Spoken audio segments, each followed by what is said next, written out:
Hello, and thanks for watching my paper slides about the ISTE Standard 3 Knowledge Constructor. For this standard, as told by ISTE, is when students critically curate a variety of resources using digital tools to construct knowledge, produce creative artifacts, and make meaningful learning experiences for themselves and others.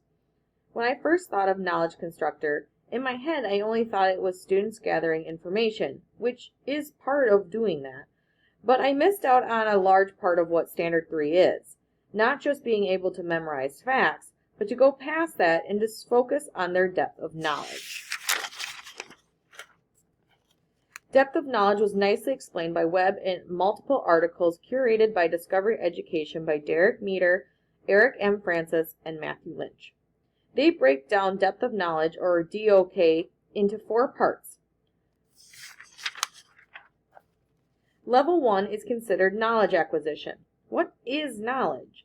Level 1 is just basic recall of facts, concepts, and information or procedures.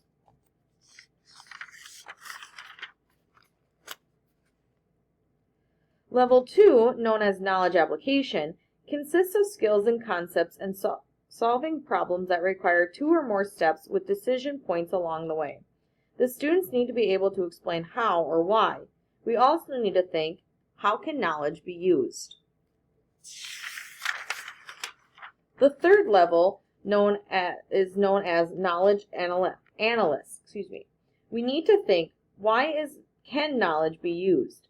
This includes strategic thinking that requires reasoning and is abstract and complex. It normally has predictable outcomes and deals with real-world problems. Students would need to pull knowledge from multiple areas.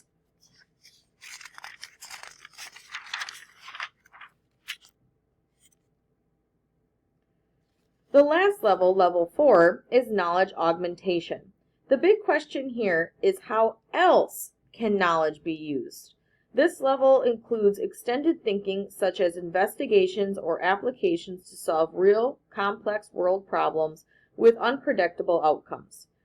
Students would need to be able to analyze, evaluate, and reflect over time. Being reflective on how I can use this information in the classroom setting, I learned that most of the time teachers focus on levels 1 and 2. Levels 3 and 4 are hard to create and hard to assess, especially since there can be a multitude of correct answers. But they offer many benefits that 1 and 2 can't provide. It was also mentioned by Chris in our lesson that teachers are not supposed to be the only one passing on knowledge and information.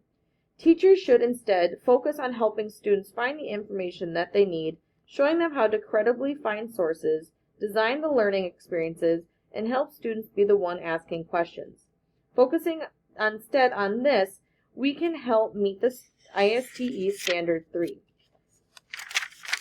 Like I thought before, students are collecting information, but they should be using effective research strategies, determining if a source is credible and accurate, and exploring real-world issues. Many of the strategies presented in the last few weeks have given me lots of great ideas to help students meet this more difficult standard. Thank you for taking time to listen to my paper slides on ISTE Standard 3 Knowledge Constructor.